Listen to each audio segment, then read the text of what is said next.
સ્વામિનારાયણ ભગવાનને વહાલા સર્વે ભક્તજનોને જય સ્વામિનારાયણ. ચાલો ગુણાતીતાનંદ સ્વામીનો જોગ સમાગમ કરીએ, જોગ સમાગમ કરીએ. ઓહો, ગુણાતીતાનંદ સ્વામીની વાતો બ્રહ્માંડને તોડી નાખી વાતો. હા, સ્વામી કે ખટવાંગ રાજાનું 2 ઘડીમાં કલ્યાણ કર્યું. ખટવાંગ રાજાનું બોલો 2 ઘડીમાં કલ્યાણ કર્યું. હા, 2 ઘડીમાં બોલો. તે સાધુ તો બહુ દયાળુ છે, તે એને તો ખબર ન પડે પણ સંબંધનું લખે છે એમ સમજવું. બોલો, સંબંધ થયો ને, સાધુનો સંબંધ થયો. સંબંધ એટલે સંગ, સંગ. બોલો, 2 ઘડીમાં કલ્યાણ કરી દીધું ને. હવે વાત આવે છે. ઓહો, જોરદાર વાત આવે છે. આપણે ગમતી રુચિની વાત આવી. આહા, કોઈને જલેબી ફાવતી હોય, આઈસ્ક્રીમ ફાવતી હોય, આવે પીસે કેવી મજા આવી જાય, એવી વાતો આવી. હવે સ્વામી કે મધ્ય ગઢડા મધ્ય પ્રકરણનું 9મું વચનામૃત વંચાવીને બોલ્યા, મહારાજને પુરુષોત્તમ જાણતો હોય ને દેશ કાળે સત્સંગમાંથી નીકળી જાય તો પણ અક્ષરધામને પામે ને એમ ન જાણતો હોય તો બીજા ધામને પામે. બોલો, સત્સંગની પ્રથાથી બહાર નીકળી ગયો કોઈ, બરાબર, સત્સંગની પ્રથાથી કદાચ ને કોઈ બહાર નીકળી ગયો, બરાબર, પણ સર્વોપરી ને સદા સાકાર છે સહજાનંદ ભગવાન, જીવનનું ફદલ કરે કલ્યાણ, મફતમાં કલ્યાણ કરે. આ મહારાજને પુરુષોત્તમ, સર્વોપરી, સર્વ અવતારી, સર્વના કારણ, સર્વના સ્વામી, સર્વના નિયંતા, સર્વાધાર, આટલું જો સમજતો હોય ને અને સત્સંગથી કદાચ બહાર નીકળી ગયો, પ્રથાથી બહાર નીકળી ગયો, તો એ સ્વામી કે એનું કલ્યાણ થાય, અક્ષરધામને પામે. ને એમ ન જાણતો હોય તો બીજા ધામને પામે. આટલું જો ન સમજતો હોય, બરાબર, એ પછી કોઈ એને પછી રોકી શકે નહીં, બીજા ધામને પામે, એ અક્ષરધામને ન પામે. માટે આ વાત સમજવી ખૂબ ખૂબ એટલે ખૂબ જ અગત્યની છે. મોસ્ટ ઇમ્પોર્ટન્ટ આ વાત છે. બોલો, મહારાજને પુરુષોત્તમ ન જાણતો હોય અને તે બોલો બીજા ધામને પામે, અક્ષરધામ એના માટે બહુ દૂર રહી છે, બહુ દૂર. બોલો,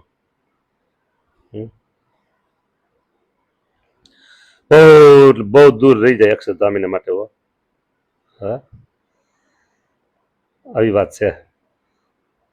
અને મહારાજને કીધું પુરુષોત્તમ જાણતો હોય, દેશ કાળે સત્સંગમાંથી બહાર નીકળી જાય, એવા દેશ કાળ આવ્યા, ન છૂટકે નીકળવું પડે તોય પણ એને માટે અક્ષરધામ ખોટું નથી, ખોટું નથી, ખોટું નથી. અક્ષરધામ એને માટે સાચું છે.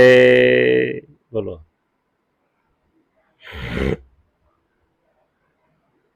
આવી વાતો છે. તમને કહું, તમે ઘણી વખત સાંભળ્યું છે, છતાં અત્યારે સમય છે, પ્રસંગ છે, કથા છે એટલે કહું. આપણા શરીરમાં હૃદય એક ન હોય તો શું થાય? સર્વાંગ સંપૂર્ણ હોય ને ખાલી હૃદય નથી. આમ તમે જુઓ ને, મોઢું આહા ગુલાબના ફૂલ ખીલા હોય ને એવા ગાલ સરસ મજાના, આંખું એવી નમણી હોય, નાક એવું નમણું હોય, ભાલ એવું સરસ મજાનું હોય, મોઢું આમ તમે જુઓ ને તરત આમ કોકને એમાં એમાં આકર્ષાઈ જાય એવું સરસ ને. 2 ભુજાઓ, હાથ, ખંભા, આમ આખું શરીર એકદમ શું કહેવાય, આમ કે ને મારું મન નથી કેવું જો એવું શરીર આખું હોય. હા, પણ અંદર એક ખાલી હૃદય ન હોય તો શું કરવું એને? બોલો, જમીન મને દાટવાનું, બીજું કાંઈ ન થાય. અને શરીરમાં હૃદય છે, આંખું થોડીક આગા પાછી હોય, ગાલ પણ બરાબર દેખાતા હરકાવો ન હોય, હાથના એવા વણાક પંજા પગના એવું બધું કાશું આમ દેખાવડું કે શરીર એટલું બધું ન હોય, પણ અંદર હૃદય છે ને તો માણસ હાલે ચાલે બધું કરી શકે, બધું કરી શકે. હૃદય છે એટલે એમ 262 વચનામૃત છે. શ્રીજી મહારાજે પ્રમાણભૂત કરીને આપેલા વચનામૃત 262 ને એમાં હૃદય શું છે તો ગઢડા મધ્ય પ્રકરણનું 9મું વચનામૃત એ હૃદય છે. બોલો, હૃદય છે આ વચનામૃત. આપણે હૃદય એમ કહીએ છીએ ખરા, બોલો, પણ છતાંય કોઈક કોઈક લોકો છે ને હૃદયને ટકોરા મારે છે, ટકોરા. બોલો, હૃદયને ટકોરા મારવા જેવું નથી. હા, 262 વચનામૃતમાં ગઢડા મધ્યનું વચનામૃત હૃદય સમાન છે. જો સાંભળો, હું જે વાત કરું ને એમાંથી તમે બીજું ઊંધું કઈ નહીં વિચારતા, બધામાં પોઝિટિવ લેવાનું. તમે મારા કેટલી ફરો છો એ પૂછવાના નથી. તમે ઉતાણા ને ચાંદ્રા ને ધાયણા પાયણા કર્યા કઈ પૂછવાના નથી. તમે પદયાત્રા કેટલી કરી, તમે ગાડીમાં બેસીને યાત્રા કેટલી કરી, તમે છપાઈ યાત્રા કેટલી કરી, તમે પુલાશ્રમ યાત્રા કેટલી કરી, તમે અયોધ્યાની યાત્રા કેટલી કરી, એ કાંઈ ભગવાન પૂછવાના નથી. બરાબર? તમે કેટલી કલાક ધ્યાન કરતા, કેટલી કલાક માળા કરતા, કેટલી કલાક ભજન કરતા, કેટલી કલાક તમે સતશાસ્ત્રનું વાંચન કરતા, એ ભગવાન કશું પૂછવાના નથી. ભગવાન એટલું પૂછે, તમે કોઈને દુભાવ્યા હતા? ના બાપા ના. તમે કોઈને આતડી કકડાવી છે? તો કે ના બાપા ના. તો અડધી કરતા અડધી સભા જીતાઈ ગઈ. બરાબર? પછી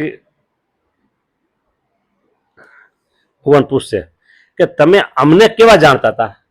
અરે મહારાજ, તમે તો પૂર્વે જે બધા અવતાર થઈ ગયા જેવા. મહારાજ કે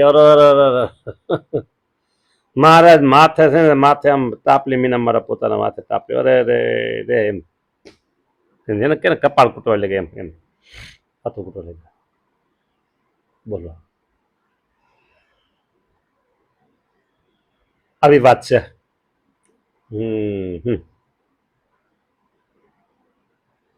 એટલે મહારાજને ઓળખવા પડશે ભાઈ. શું મહારાજને ઓળખવા પડશે જ, એ ફરજિયાત છે.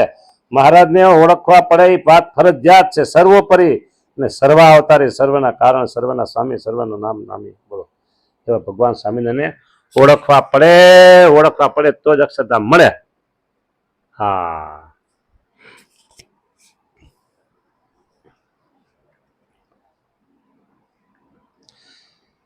મહારાજ કહે કે અમારો દ્રોહ કરે છે તે પણ અમારા પક્ષમાં બોલે છે. કેમ છે એ એમ જાણે છે જે કોઈક એક ભગવાન છે ને આ બીજો કેમ ભગવાન થાય છે, માટે એ અમારો દ્રોહ કરતા નથી.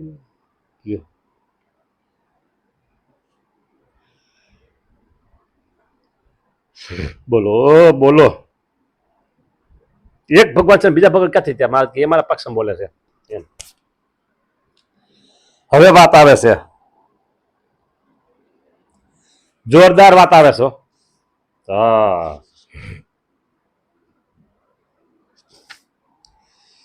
દેહ મૂકીને પામવા છે તે જ આ પ્રગટ વાતો કરે છે,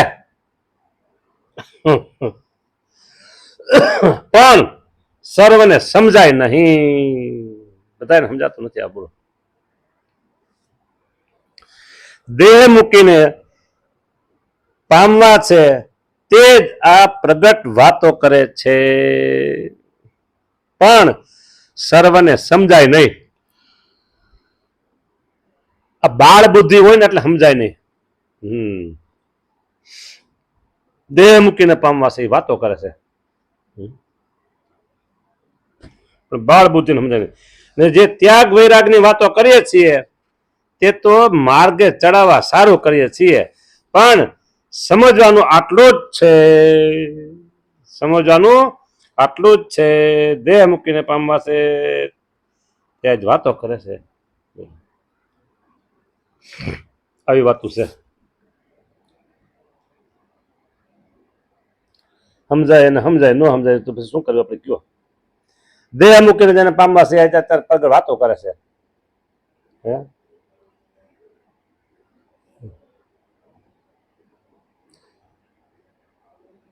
અને ત્યાગ વૈરાગ વાતો કરે છે તો માણસને માર્ગ ચડાવવા માટે કરે છે સ્વામી કહે. હા બરાબર છે ને? તો સારું હાલો, તો હવે આપણે જે સમયને કઈ રાખશું કથાને.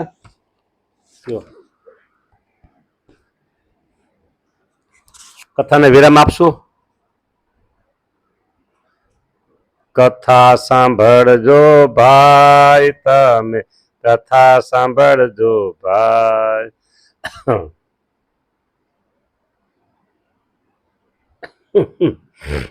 કથા કથા કથા લ્યો. જય સ્વામિનારાયણ. સારું હો, ગુણાતીતાન સ્વામીનું સમાગમ કર્યો.